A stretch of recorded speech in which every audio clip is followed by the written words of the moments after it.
فرماتے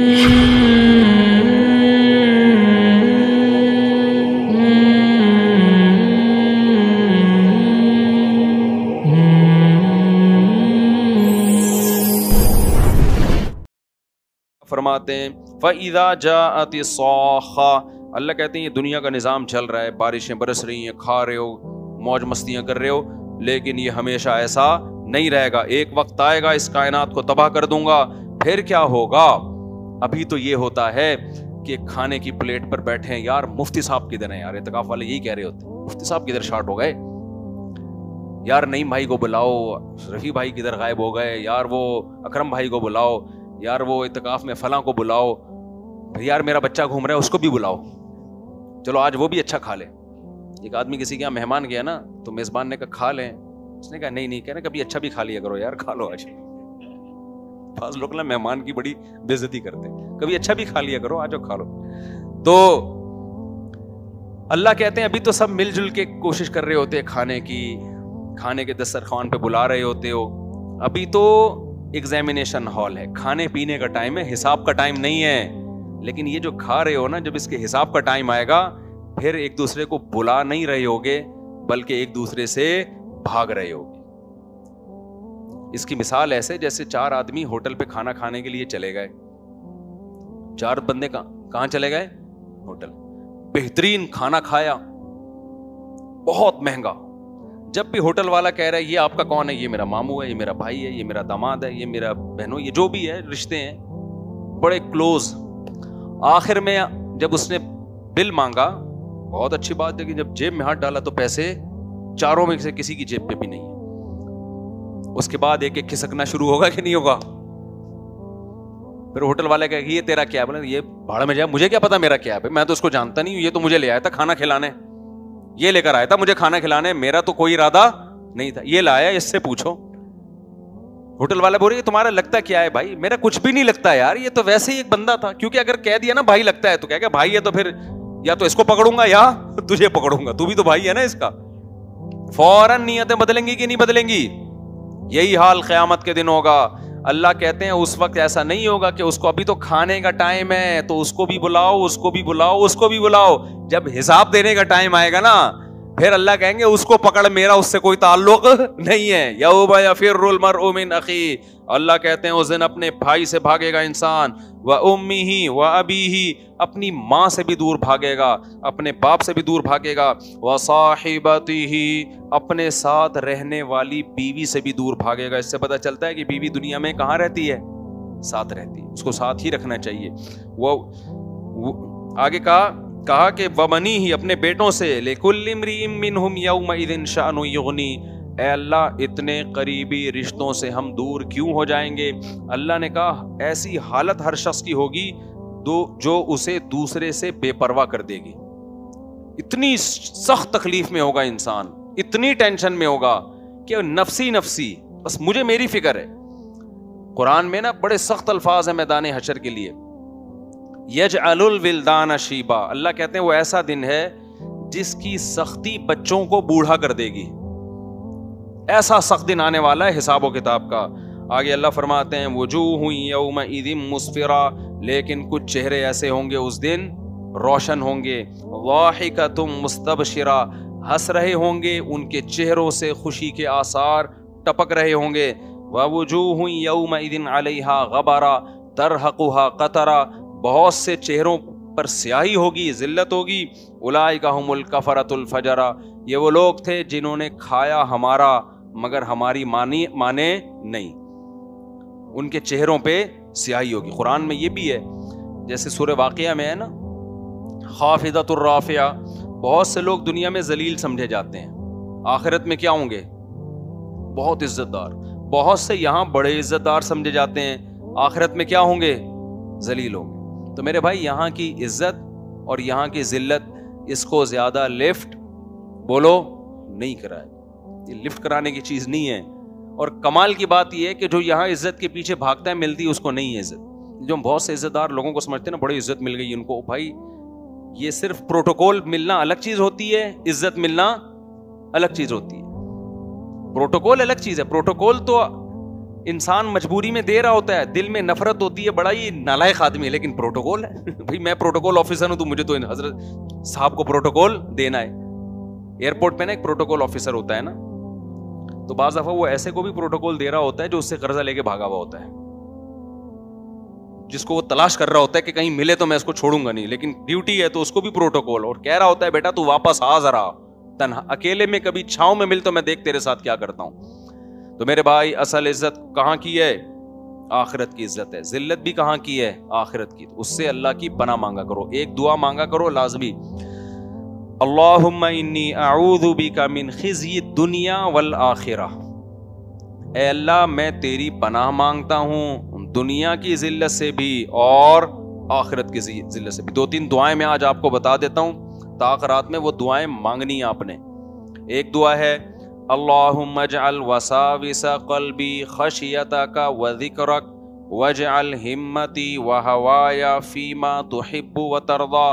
خوب سمجھ لو, جتنا دعائیں مانگنے سے انسان کو فائدہ ہوتا ہے نا, دل بنتا ہے, اتنا کسی چیز سے نہیں بنتا. یہ نبی نے سکھائی ہیں دعائیں. اے اللہ میرے دل کے وسوسوں کو, میرے دل میں جو خیالات آیا کریں نا, اجعل وساوس قلبی خشیتک وذکرک, وہ تیرے خوف کے خیال آیا کریں, ہر وقت تیرا خوف مجھ پر مسلط رہے اور تیری یاد مجھ پر مسلط رہے ہر وقت. خوف کتنا, یہ دوسری حدیث میں ہے کہ اتنا خوف جو مجھے تیری نافرمانی سے روک دے, اس سے زیادہ خوف نہیں چاہیے, پھر وہ صحت خراب ہوگی, فائدہ نہیں ہوگا. اتنا خوف ما تحول به بیننا وبین معصیتک, جو میرے اور تیری نافرمانی کے درمیان آڑ بن جائے, رکاوٹ بن جائے. یہ گھڑی صحیح ہے؟ مجھے تو لگ رہا ہے میں بہت تھک گیا ہوں, تو یہ تو ابھی تک صرف اتنا ہی ٹائم ہوا ہے, ابھی بس 5 منٹ میں بات ختم کر رہا ہوں. یہ دعا مانگا کریں, اللہم اجعل وساوس قلبی خشیتک وذکرک واجعل ہمتی وہوایا فیما تحب وترضا. انسان جب بھی کوئی کام کرتا ہے نا, 2 جذبوں سے کرتا ہے, یا تو خواہش ہوتی ہے اس کی, یا اس کام کی خواہش تو نہیں ہوتی لیکن ہمت پیدا ہو جاتی ہے.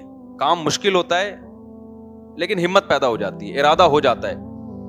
تو اللہ میرے ارادے اور میری خواہشات ان کاموں کو بنا دے جن کاموں کو تو پسند کرتا ہے. دل ہی ان کاموں کا چاہا کرے جو تجھے پسند ہیں, اس کے علاوہ دل ہی نہ چاہے. ابے کیا ہو گیا, کتنے لوگ رمضان کے انتظار میں ہوتے ہیں نا, رمضان آنے والا ہے آنے والا ہے آنے والا ہے, خوشی ہوتی ہے نا, تو حالانکہ انہوں نے رمضان میں روزہ رکھنا ہے, تراویح پڑھنی ہے, لیکن ایک خوشی ہوتی ہے. تو اس کا مطلب اللہ نے ان کی خواہش وہ بناتی ہے جو اللہ کی خواہش ہے. کتنے لوگ ہیں جن کا دل چاہتا ہے شادی ہو جائے, ہوتی ہے, اب کیا کروں, مثال اچھی سمجھ میں آ رہی, شادی ہو جائے ہو جائے ہو جائے, اللہ کرے ہو جائے. تو یہ خواہش ہے, اور یہ خواہش وہ ہے جو اللہ بھی چاہتا ہے کہ نکاح کرو. کیا خیال ہے؟ اور کتنے لوگ ہیں جو کہہ رہے ہیں اللہ کرے طلاق ہو جائے, جان چھوٹے, مرے ہیں, کوئی زبردستی دلوا دے. اب یہ وہ خواہش ہے جو اللہ کی خواہش بولو نہیں ہے. خواہشات یہ بھی ہوتی ہیں لوگوں کی. کتنے لوگ ہوتے ہیں یار بیوی سے محبت پیدا ہو جائے, محبت پیدا ہو جائے, کاش اس کو بھی مجھ سے ہو جائے, مجھے تو بہت ہے. کل ایک بندہ آیا بیچارہ کہہ رہا مجھے بہت ہے, اس کو بالکل بھی نہیں ہے. میں نے کہا انجوائے کرو, کیا کر سکتا تھا, میں نے پولیس میں تو ہوں نہیں میں, تو یہاں تو پولیس والا بھی بیچارہ پریشان ہوتا ہے. تو اب یہ محبت ایسی چیز ہے جو اللہ بھی چاہتے ہیں کہ میاں بیوی میں بولو ہو. بہت ساری چیزیں ایسی ہیں جو ہم چاہیں اور تو اللہ بھی چاہ رہے ہیں. افطاری میں دل چاہتا ہے جلدی سے اذان کی آواز آئے اور ہم کھانا شروع کریں, دل چاہتا ہے نا, تو اللہ بھی چاہتے ہیں کہ جیسے ہی اذان ہو تم کیا کرو, کھانا شروع کرو. تو بہت ساری ہماری خواہشات ایسی ہیں جو اللہ کی بھی خواہشات ہیں. تو اگر وہ ہماری ساری خواہشات ایسی ہو جائیں جو کس کی ہیں, اللہ کی, تو دنیا بھی جنت اور آخرت بھی جنت. اور یہ ہو جاتا ہے بعض دفعہ جب انسان دین پہ 100% چلتا ہے نا, تو اللہ کی طرف سے اس کو یہ انعام ملتا ہے کہ جو اللہ کی خواہشات ہیں وہ اس کی اپنی خواہشات بن جاتی ہیں. اور ایسے نفس کو شریعت کی اصطلاح میں, قرآن کی اصطلاح میں نفس مطمئنہ کہا جاتا ہے. قرآن میں ہے نا, یا ایتھا النفس المطمئنہ, اے وہ نفس جو اللہ کی عبادت اور اطاعت پر مطمئن ہے. دل بھی مطمئن ہے اس کا, بس صحیح ہے بھائی. ہمارے بہت سارے اکابر ایسے گزرے ہیں. میں نے حضرت مولانا الیاس رحمۃ اللہ جو تبلیغ جماعت کے بزرگ ہیں ان کی تحریر پڑھی تھی. تبلیغ جماعت نہیں جنہوں نے بنائی, انہوں نے کہا یہ اللہ کے ہم پہ بہت بڑا احسان ہے کہ اللہ نے اپنی چاہتوں کو ہماری چاہت بنا دیا ہے. یہ ان کا معیار تھا, ان کا تقویٰ تھا کہ ہمیں دل ہی نہیں کرتا اس کام کا جس سے اللہ ناراض ہو جائے. کہا یہ اللہ کا بہت, وہ ان پر اللہ کا احسان تھا نا, تو کہا یہ اللہ کا ہم پہ بہت بڑا احسان ہے. وہ اتنا رات کو اٹھ کے کڑتے تھے نا کہ یہ دین دنیا سے ختم کیوں ہو رہا ہے. نیندیں اڑ جاتی تھی ان کی, ایسے چہل قدمی کر رہے ہوتے تھے کہ کیسے اس دین کو دنیا میں غالب کیا جائے. تو اب ان کی چاہت تھی نا کہ دین کو دنیا میں پھیلا دیا جائے, تو اللہ کی بھی یہی چاہت ہے. کیا خیال ہے, تو اللہ کی چاہت ان کی چاہت بن گئی کہ نہیں بن گئی؟ یہ بہت بڑا مقام ہے, اس کی دعا مانگا کرو اللہ تعالیٰ سے کہ اللہ مجھے بد نظری سے نفرت ہو مجھے.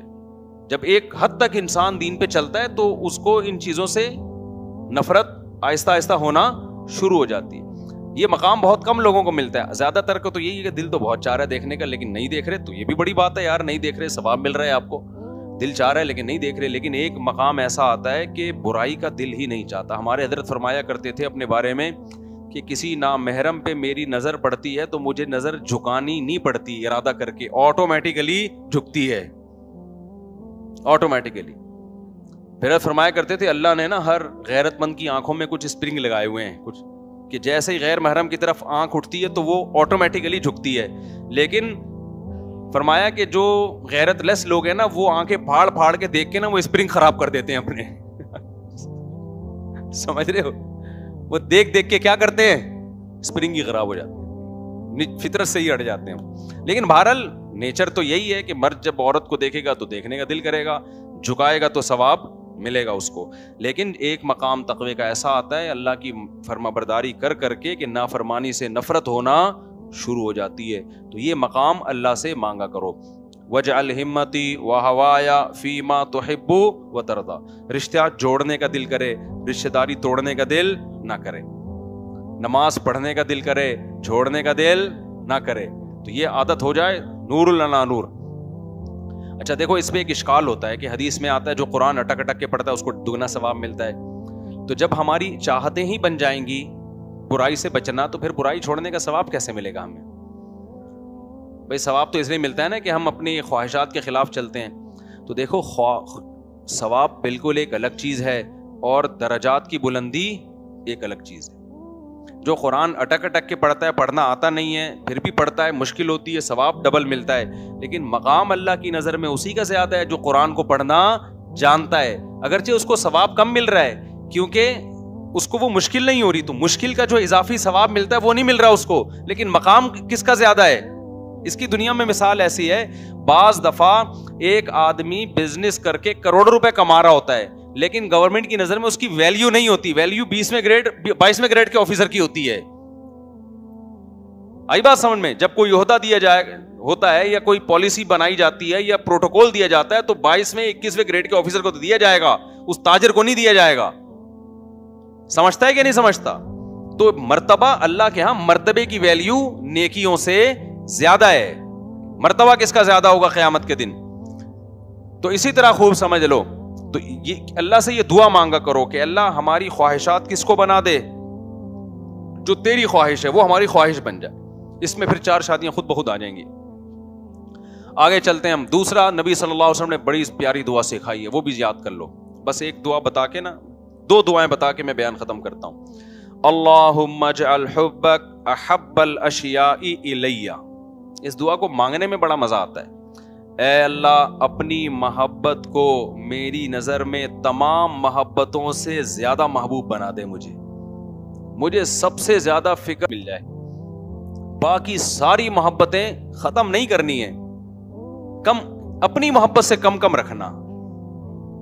نہیں یہی بات, یہ بھی نہیں کہا کہ تمام محبتیں اپنی محبت سے کم کر دے, یہ الفاظ بھی نہیں ہے.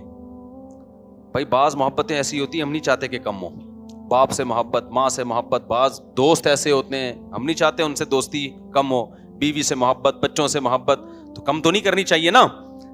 یہ نہیں کہا کہ اجعل حبک احب الاشیاء, جس سے جتنی بھی محبت ہوتی رہے تیری والی اس سے بھی زیادہ ہو جائے. اب کیا ہو گیا؟ دیکھو یہ 2 آدمی ہیں, فرض کرو مجھے ان دونوں سے بڑی محبت ہے. اب ایک اسٹائل میں یہ ہے کہ میں یہ مجھ سے پوچھتا ہوں استاد جی آپ کو مجھ سے کتنی محبت ہے, تو اس سے کم ہے. کوئی تکلیف ہوگی نہیں یار, کم کا لفظ استعمال ہو رہا ہے. تو میں کیا کہوں گا آپ سے بہت زیادہ, اس سے تو آپ سے بھی زیادہ. اس میں تھوڑا اس کو تکلیف, اب پتہ نہیں ان کی محبت کا لیول کیا ہے, لیکن ایک مثال دے رہا ہوں میں, تکلیف کم ہوگی. میں نے ایک دفعہ حضرت کو ایک دعا, اپنے شیخ کو ایک پرچہ لکھ کے دیا کہ میں یہ دعا مانگتا ہوں, یا میرے لیے دعا مانگا کریں کہ اللہ جتنے بھی لوگ ہیں نا دین کی خدمت, مجھ سے زیادہ کوئی نہ کرے. میں نے یہ دعا کے الفاظ لکھ کے دیے, یا کسی ہمارے دوست نے لکھ کے دیے کہ مجھ سے زیادہ دین کی خدمت کوئی نہ کر پائے, یعنی میں اتنی خدمت کروں کہ مجھ سے زیادہ کوئی نہ کرے. حضرت فرمایا یہ الفاظ یوں ہیں کہ مجھ سے زیادہ کوئی نہ کرے, یہ بھلے میں سب سے زیادہ کروں خدمت, مجھ سے زیادہ کوئی نہ کرے, میں تھوڑی کروں تو وہ اور تھوڑے سے پیچھے ہو, تو ان کو کیوں پیچھے دھکیل رہے ہو بھائی, مجھ سے زیادہ کوئی نہ کرے. تو یہ الفاظ غلط ہیں. الفاظ یہ ہونے چاہیے کہ میں دین کی خدمت میں سب سے آگے نکل جاؤں, تو دوسرے نکلیں بھائی, ہمیں ان پر کوئی اعتراض نہیں ہے, بہت زیادہ اللہ ان سے دین کا کام لے, لیکن جس سے بھی جتنا کام لے رہا ہے ہم سے اللہ تو اس سے تھوڑا سا زیادہ لے. آئی بات سمجھ میں؟ تو کیسے الفاظ ہیں. تو نبی نے بھی یہ نہیں الفاظ سکھائے کہ اے اللہ ساری محبتوں کو اپنی محبت سے نیچے کر دے, نہ بھائی, بہت سی محبتیں ہمیں بڑی محبوب ہیں, ہم نہیں چاہتے وہ تھوڑا سا بھی نیچے ہوں, ٹھیک ہے نا. ہم چاہتے ہیں کہ اے اللہ سے ہم نے, نبی نے یہ دعا سکھائی کہ اے اللہ جس سے جتنی محبت ہے اپنی محبت کو اس سے اونچا رکھنا. آگے الفاظ یہ بھی ہیں وَاجْعَلْ خَوْفَكَ أَخْوَفَ الْأَشْيَاءِ إِلَيَّ, اپنے خوف کو تمام خوفوں سے اونچا رکھنا. بہت سے لوگوں کے خوف ہے ہمیں, اور وہ ضروری بھی ہماری صحت کے لیے, نہیں ہوں گے تو پتہ نہیں کیا کر بیٹھیں گے ہم. یہ جو لوگ کہتے ہیں نا بیگم سے ڈرتا ہوں, یہ شکر کرو ڈرتے ہو, ورنہ حقوق تمہارا باپ بھی ادا نہیں کرتا, اس کے آخرت میں لٹکے ہوئے ہوتے. کچھ اللہ کی خوف سے حقوق ہوتے ہیں, کچھ سالوں کے خوف سے حقوق ہوتے ہیں, ہو تو جاتے ہیں نا, گناہ سے تو بچ جاتے ہو. تو اللہ جس کا بھی جتنا خوف ہے, تیرا خوف ان تمام خوفوں پہ غالب رہے. کیا مطلب؟ کسی کے خوف میں آ کے تیری نافرمانی نہ کر بیٹھوں میں کہ اس سے ڈر رہا ہوں تو اس سے ڈرنا چھوڑ دوں, نہ یہ نہ ہو. وَاجْعَلْ خَوْفَكَ أَخْوَفَ الْأَشْيَاءِ إِلَيَّ وَاقْطَعْ عَنِّي حَاجَاتِ الدُّنْيَا بِالشَّوْقِ إِلَىٰ لِقَائِكَ. لوگوں کو جو دنیا کی حاجتیں پوری کرنے کا شوق ہوتا ہے جو موت تک ختم ہی نہیں ہوتا, کیونکہ حاجتیں تو کبھی ختم نہیں ہوتی, تو ایسا شوق اپنی ملاقات کا ڈال دے میرے دل میں کہ میری سب سے بڑی حاجت کیا بن جائے, تجھ سے ملاقات, اور اس کی وجہ سے یہ ساری حاجتیں ختم, کہ یہ پوری ہو جائیں, ٹھیک ہے, نہیں ہو بھاڑ میں جائیں یار, ایسی کی تیسی. دوسری شادی ہو گئی, ٹھیک ہے, نہیں ہو بھاڑ میں جائے یار, اللہ راضی ہے یا نہیں ہے. تیسری شادی ہو گئی, ٹھیک ہے, نہیں ہو تو بھاڑ میں جائے, ایسی کی تیسی, اللہ راضی ہے نہیں. چوتھی ہو جائے, ٹھیک ہے بھائی, اچھی بات ہے, نہیں ہو تو بھاڑ میں جائے یار, اللہ راضی. اس کے بعد چوتھی ہو گئی, اب پانچویں صبر کریں گے یار, کوئی مسئلہ نہیں ہے. اسلام نے جو پابندی لگا دی کہ صرف 4 رکھ سکتے ہو, اس کے بعد الاؤ نہیں ہے, چلو اب اس صبر کا کڑوا گھونٹ کس کے لیے پیئیں گے, اللہ کے لیے پیئیں. پتہ نہیں آپ لوگ کو, مجھے اصل میں اب کیا سمجھاؤں میں آپ لوگ کو, نابالغ لوگوں کو, بچے ہو یار, آپ لوگ کے سامنے میں بڑوں والی باتیں شروع کر دیتا ہوں, معذرت چاہتا ہوں, میں دوبارہ اسی پہ آ جاتا ہوں, کنواروں کی بات کر رہا ہوں میں, ٹھیک ہے نا. تو ساری حاجتیں کیا بن جائیں, اے اللہ تجھ سے ملاقات کا شوق اور تیری رضا کا جذبہ اتنا غالب آ جائے کہ یہ دنیا کی حاجتوں کے انڈے بچے میرے سامنے, ان کی کوئی ویلیو نہ رہے. وقت انی حاجاتی دنیا بالشوق الی لقائک, آگے بڑی ہی مزیدار دعا ہے. وَإِذَا أَقْرَرْتَ أَعْيُنَ أَهْلِ الدُّنْيَا مِن دُنْيَاهُمْ فَأَقْرِرْ عَيْنِي مِنْ عِبَادَتِكَ. اے اللہ دنیا داروں کی آنکھیں دنیا سے ٹھنڈی ہوتی ہیں, آج میں نے فلاں گاڑی خریدی, آج میں نے یہ والے کھانا کھایا, آج میں نے یہ کیا, آج میری تنخواہ ڈبل ہو گئی, ٹھیک ہے بھائی, ہوتی ہیں, یہ نیچرل ہے. لیکن میری آنکھیں جب دنیا داروں کی آنکھیں دنیا سے ٹھنڈی ہو رہی ہوں تو میری لذت تو عبادت میں پیدا کر دے. یہ نہیں کہا جا رہا کہ مجھے یہ دنیا نہ دے. آنکھیں ٹھنڈی ہونا کسے کہتے ہیں؟ بہترین لذت, بہترین لذت. یہ تو نیچرل ہے نا, آپ کے پاس اچھی گاڑی آ گئی, اچھا گھر آ گیا, انسان کو خوشی ہوتی ہے. اس خوشی کو آگ لگانے کا حکم نہیں دیا جا رہا اس دعا میں. ہو خوشی, آنکھیں ٹھنڈی ہونا بہت بڑی خوشیوں کو کہتے ہیں. بہت بڑی خوشی کس میں ہو؟ جب تیرے ساتھ میں رات کو مصلی پہ کھڑا ہو کر نماز پڑھوں, سجدہ کروں, دعائیں مانگوں, اس میں وہ لذت ملے جو دنیا داروں کو بنگلوں میں اور جائیدادوں میں مل رہی ہوتی ہیں لذتیں. اور یہ ہمارے بڑے بڑے علماء سے یہ ثابت ہے. حضرت پیر عبد القادر جیلانی رحمۃ اللہ علیہ کا مشہور واقعہ ہے نا, کسی نے بادشاہ نے کہہ دیا کہ میں یہ دینا چاہتا ہوں, آپ کو یہ دینا چاہتا ہوں. انہوں نے کہا بھائی میں رات کو اللہ کے سامنے اٹھ کے جو اللہ سے باتیں کرنے میں جو مجھے لذت محسوس ہوئی ہے نا، وہ خالق کائنات کے سامنے کھڑے ہوئے ہیں نا، ساری کائنات کو چلانے والا بادشاہ، اس سے جب سے تعلقات بحال ہوئے تو مجھے یہ جو اپنی گدڑیا ہے نا، یہ جو گڈری، یہ کیا کہتے ہیں اس کو، بوری جو ہوتی ہے، مجھے یہ تیرے، ہاں انہوں نے تو یہ الفاظ کہے تھے کہ اس کے بعد بھی اگر مجھے میرے دل میں تیری سلطنت کی کوئی لالچ ہو تو اللہ کرے میرا منہ ایسا کالا ہو جائے جیسے تیرا تاج کالا ہے. یعنی اس کو میں 2 ٹکے کا نہیں سمجھتا. سمجھتے ہو کہ نہیں سمجھتے ہو؟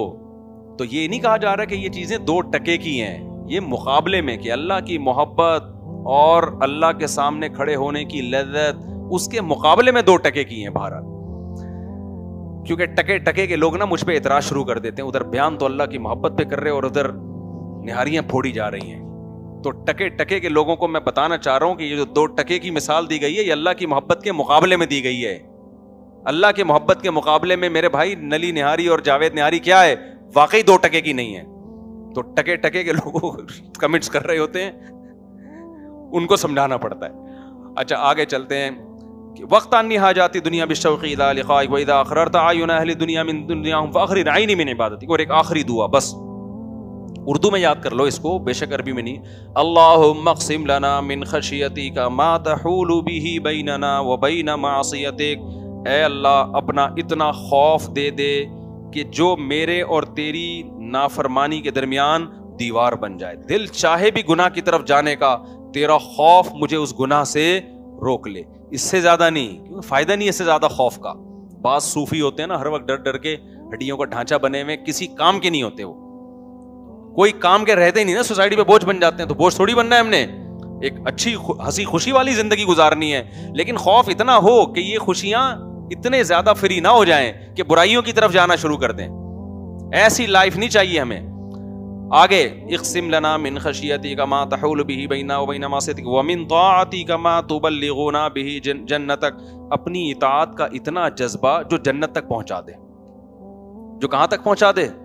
اس میں بھی یہ نہیں کہ کوئی بہت ہی کوئی خلائی مخلوق بن جائے. حضرت جی اتنے پہنچے ہوئے، ایسے پہنچے ہوئے ہوتے ہیں نا حضرت جی، اتنے پہنچ جاتے ہیں کہ اس دنیا میں سروائیو کرنے کے قابل رہتے ہی نہیں ہے.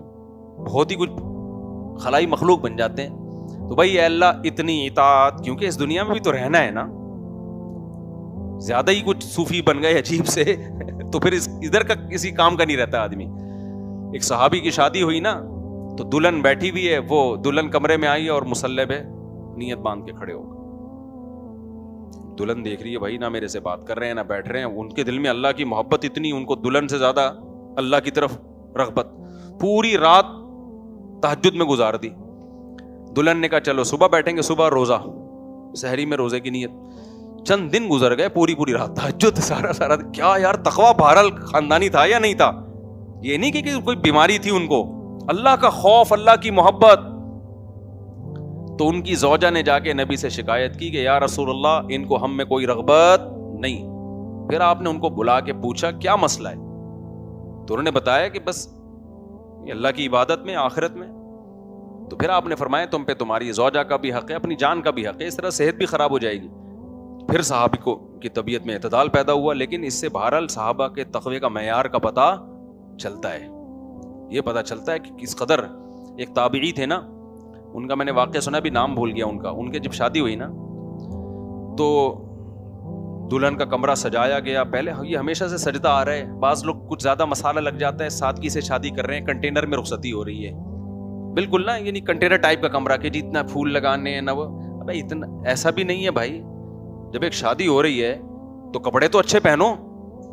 تو سادگی کا مفہوم نا کچھ الٹا ہی لے لیا لوگوں نے. میرے پاس یہاں دولہے آئے ہوئے ہوتے ہیں نا، میں گواہ کو دولہا سمجھ رہا ہوتا ہوں، جو دولہا ہوتا ہے وہ ایسے کپڑوں میں بیٹھا ہوتا ہے. بھائی تیری شادی ہو رہی ہے تو کچھ تو اچھے کپڑے پہن کے آ جاتا آج. تو یہ بھی سادگی نہیں، حماقت ہے، یہ بے وقوفی ہے کہ سو کے اٹھے اور اپنی شادی میں چلے گئے. وہ بھی غلط ہے. بیوٹی پارلر میں گھنٹوں گھنٹوں تیار ہو رہے ہو، تم آدمی ہو، تم عورت تھوڑی ہو. لیکن یہ بھی غلط ہے کہ آپ کو نہا دھو تو لیتا، کچھ تھوڑے سے تو اچھے کپڑے پہن لیتا. تو وہ دلہن کا کمرہ جب سجایا گیا تو دلہنوں کے بھی پہلے سجایا جاتا، اب بھی سجاتے ہیں. تو جب ان کی رخصتی ہوئی نا دلہن کی، وہ جب کمرے میں گئے تو اب وہ بڑے اللہ والے بزرگ تھے، تو وہ مصلی پہ کھڑے ہو گئے نماز پڑھنے نا.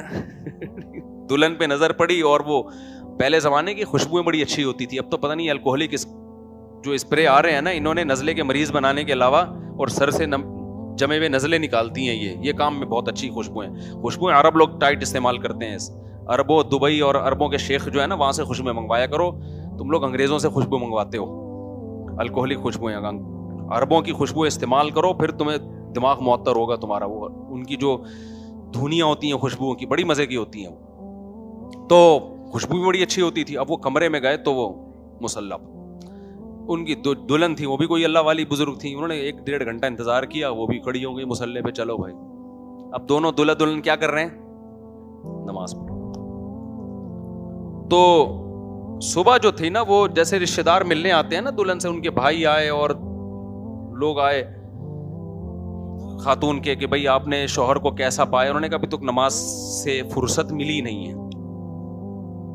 اب رشتے داروں نے پکڑ لیا دولہا کو, بھائی تم ساری رات نماز پڑھتا رہے, تجھے دلہن ملی ہے. انہوں نے کہا بھائی بات یہ ہے, جب میں اس کمرے میں آیا تو میرے جب اتنا خوبصورت کمرہ اور سجی ہوئی دلہن, تو مجھے خیال آیا کہ وہ جنت کیسی ہوگی جو اللہ نے اپنے نیک بندوں کے لیے تیار کر کے رکھی ہے. جب یہ دنیا میں چند پیسوں سے اتنا بہترین ڈیکوریٹ کمرہ اور ایسی خوبصورت دلہن, تو جو خدا نے اپنے بندوں کے لیے تیار کر کے رکھا ہے آخرت میں سامان اور بالا خانے اور حوریں, وہ کیا ہوں گی؟ کہہ رہے میں اس سب کو بھول کے کس جنت میں گم ہو گیا اس آخرت, اور میں اللہ سے مانگنے لگا, اے اللہ مجھے اس جنت سے محروم نہ کرنا. پوری رات میں یہی دعائیں مانگتا رہوں. بعض دفعہ کوئی چیز دیکھتا ہے نا انسان, تو اس کا آخرت کا استحضار ہوتا ہے. تو میں تو بھائی اسی میں لگ گیا ساری رات کہ اللہ یہ ملے نہ ملے, مجھے کیا چاہیے؟ آخرت کی جنت چاہیے. تو یہ ان لوگوں کے جذبات تھے. ٹھیک ہے, ایسے موقع پہ بعض دفعہ غلبہ ہو جاتا ہے نا کسی چیز کا, نارمل تو آپ نہ شروع کر دیں کہیں جائیں, اور بیگم اتنی نیک نہیں ہے کہ پیچھے مسلح پہ کھڑے ہو جائے گی, وہ فوراً کورٹ سے خلا کے پیپر جمع کرا دے گی, بندہ کیا ہے اوپر سے فارغ ہے. تو وہ پرانے زمانے میں دلہن بھی تھی, جب دیکھا میاں نماز پڑھ رہا ہے, اس نے کہا چلو ہم بھی نماز پڑھ لیتے ہیں. آج کل کی دلہنیں, نہ دولہا اس طرح کے مارکیٹ میں ملیں گے اور نہ دلہنیں ملیں گی, آرڈر پہ بھی نہیں بنوائے جا سکتے اس طرح کے. تو وہ دعا کیا ہے, جلدی سے مکمل کر لیتا ہوں. اللہم اقسم لنا من خشیتک ما تحول به بیننا وبین معصیتک ومن طاعتک ما تبلغنا به جنتک ومن الیقین ما تہون به علینا مصائب الدنیا. اے اللہ تقدیر پر ایسا یقین نصیب کر دے اور اپنے وعدوں پر کہ دنیا کی مصیبتیں ہلکی لگنے لگیں. جب کوئی مصیبت آئے تو فوراً دماغ میں یہ جائے کہ یہ مصیبت میرے مقدر میں تھی اور اس کا تو مجھے اجر دے گا. یہ یقین اس مصیبت کو مصیبت نہ رہنے دے, ٹینشن ہی ختم ہو جائے. اس میں یہ بتا دیا کہ ٹینشن صرف اسی نیت سے, اسی جذبے سے ختم ہوتی ہے. ٹینشن کی گولیوں سے ختم نہیں ہوتی. وہ وقتی طور پہ فائدہ دیتی ہیں, جب تک یہ جذبہ نہیں ہوگا بھائی جو مصیبت پہنچنی تھی وہ پہنچنی تھی, اور دینے والا کون ہے؟ اللہ. وہ اس کا نعم البدل دے گا مجھے. اے اللہ ایسا یقین دے دے جس سے یہ مصیبتیں میرے لیے ہلکی ہو جائیں. وَمِنَ الْيَقِينِ مَا تُهَوِّنُ بِهِ عَلَيْنَا مَصَائِبَ الدُّنْيَا وَمَتِّعْنَا بِأَسْمَاعِنَا وَأَبْصَارِنَا وَجَمِيعَ قُوَّاتِنَا أَبَدًا مَا أَبْقَيْتَنَا. اب سوال پیدا ہوتا ہے بھائی یہ تو ساری چیزیں آخرت کے لیے مانگ رہا ہے, کچھ دنیا کے لیے بھی مانگ لے. تو اے اللہ دنیا کے لیے یہ مانگتا ہوں کہ جو تو نے مجھے صلاحیتیں دی, آنکھ, ناک, کان, دیکھنے کی صلاحیت, چکھنے کی صلاحیت, سننے کی صلاحیت, یہ تمام کی تمام صلاحیتیں موت تک برقرار رکھنا. معذوری نہ ہو مجھے, آنکھ سے دیکھتا رہوں, کانوں سے سنتا رہوں, دانتوں سے چباتا رہوں, اور ان نعمتوں کو میرے لیے آخرت میں بھی ذخیرہ بنا دے. سمجھ میں آ رہی بات؟ وہ چیز دیکھوں جس کے دیکھنے سے ثواب ملے, وہ چیز سنوں جس کے سننے سے ثواب ملے, وہ کھاؤں جس کے کھانے سے ثواب ملے. نتیجہ کیا نکلے گا؟ دنیا میں بھی مزے, اور وہ مزے آخرت میں بھی ترقی کا ذریعہ بن جائیں گے. وَاجْعَلْهُ الْوَارِثَ مِنَّا وَاجْعَلْ ثَأْرَنَا عَلَى مَنْ ظَلَمَنَا وَانْصُرْنَا عَلَى مَنْ عَادَانَا. اور جو بھی ہمارے اوپر ظلم اور زیادتی کرے, ہمارے حکمرانوں میں سے, ہمارے بڑوں میں سے, دفتروں میں ہوتا ہے کوئی زیادتی کر رہا ہوتا ہے, تو اے اللہ اس کے خلاف تو ہماری مدد کر, تو خود اس سے انتقام لے. کیونکہ سب کچھ صحیح چل رہا ہوتا ہے, کوئی دوسرا آپ کے معاملات خراب کرنا شروع کر دیتا ہے. وَاجْعَلْ ثَأْرَنَا عَلَى مَنْ ظَلَمَنَا وَانْصُرْنَا عَلَى مَنْ عَادَانَا وَلَا تَجْعَلْ مُصِيبَتَنَا فِي دِينِنَا وَلَا تَجْعَلِ الدُّنْيَا أَكْبَرَ هَمِّنَا اور اے اللہ دنیا کو میری بہت بڑی فکر نہ بنا دے, سب سے بڑی فکر آخرت بنے, دنیا کی فکر اس سے چھوٹی رہے. تو یہ بہت زبردست دعا ہے. یہ دعائیں دیکھو, مناجات مقبولہ کے نام سے ایک کتاب آتی ہے, حضرت مولانا اشرف علی تھانوی رحمہ اللہ نے لکھی ہے. اس میں نا پورے ہفتے کی دعائیں ہیں, ایک ایک ہفتے, پورے ہفتے پہ ڈیوائیڈ ہوئی ہوئی ہیں کہ ہفتے کو یہ, اتوار کو یہ, پیر کو یہ, منگل کو یہ, بدھ کو یہ, جمعرات کو یہ, جمعے کو یہ. اس جمعے کے بعد بھی کچھ دعائیں وہ آپ کٹ کرتے ہیں, وہ ان کی نہیں ہے, وہ لوگوں نے ایڈ کر دی ہیں اس میں. تو وہ 7 دنوں کی دعائیں جو انہوں نے لکھی ہیں نا, وہ اس لیے لکھی ہیں کہ قرآن و سنت میں جہاں جہاں بھی دعائیں ملی انہوں نے ایک کتاب میں جمع کر دیا. اب وہ بہت ساری دعائیں بن گئی ہیں, تو ان دعاؤں کا پڑھنا ڈیلی بڑا مشکل کام ہے. تو اس کو 7 دنوں پہ ڈیوائیڈ کر دیا کہ ہفتے میں یہ مانگ لیں, اتوار میں یہ مانگ لیں, پیر میں تو برابر حصوں میں. اس کا فائدہ یہ ہوگا کہ شروع میں آپ کو وہ دعائیں پڑھنا مشکل لگے گا, اس کے بعد جب 1 سال تک آپ پڑھتے رہیں گے نا, وہ آپ کو خود بخود رٹ جائیں گی. اور وہ ترجمے والی لیں تو دعاؤں کا ترجمہ بھی یاد ہوتا رہے گا. اس سے ہوگا یہ کہ آپ کے پاس مانگنے کے لیے نا الفاظ کا بہت بڑا ذخیرہ آپ کے پاس آ جائے گا. آج لوگ ہاتھ اٹھا کے دعا مانگتے ہیں, ان کو پتہ ہی نہیں کہ مانگنا کیا ہے. ہم 2-4 چیزیں مانگنے کے بعد دعا کے الفاظ ختم ہو جاتے ہیں. تو وہ مناجات, بلکہ واسے کے ذمہ لگائیں, واسے کہاں ہیں, یہ مناجات مقبولہ نا یہاں لا کے رکھو, اور بغیر پروفٹ کے ان کو بیچو, فری میں نہیں دینا کسی کو. جتنے کی آئی, جتنے کاسٹ ہو اسی کاسٹ پہ ان کو بیچ دو, کیونکہ فری میں جو چیز ملتی ہے اس کی قدر نہیں ہوتی. اور میں نے بتایا جمعے کی دعائیں جہاں ختم ہو رہی ہیں نا, اس کے بعد بھی بہت کچھ ہے, تو اس کو چھوڑ دیں. صرف آپ نے کیا کرنا ہے, ہفتہ اتوار, پیر, منگل, بدھ, جمعرات, جمعے تک کی دعائیں اس کو روزانہ, ایک ہفتے والے ہفتے, پھر اتوار. کوئی شرعی یہ نہیں ہے کہ کوئی مجھ پہ فتویٰ دے دے کہ یہ پیر, یہ ثابت کرو کہ یہ دعا پیر کو مانگنی ہے. بھائی پیر والی آپ ہفتے کو مانگ لو. وہ ڈیوائڈ انہوں نے آسانی کے لیے کیا ہے کہ 7 دنوں میں جب آپ ڈیوائڈ کر لیں گے تو روزانہ دعا بھی ہو جائے گی, اور آسانی سے قرآن و سنت کی تقریباً جتنی دعائیں ہیں وہ تقریباً اس میں آ گئی ہیں. تو شروع میں مشکل ہوگی, میں نے بتایا, جب پڑھتے رہیں گے, مانگتے رہیں گے, آہستہ آہستہ وہ الفاظ آپ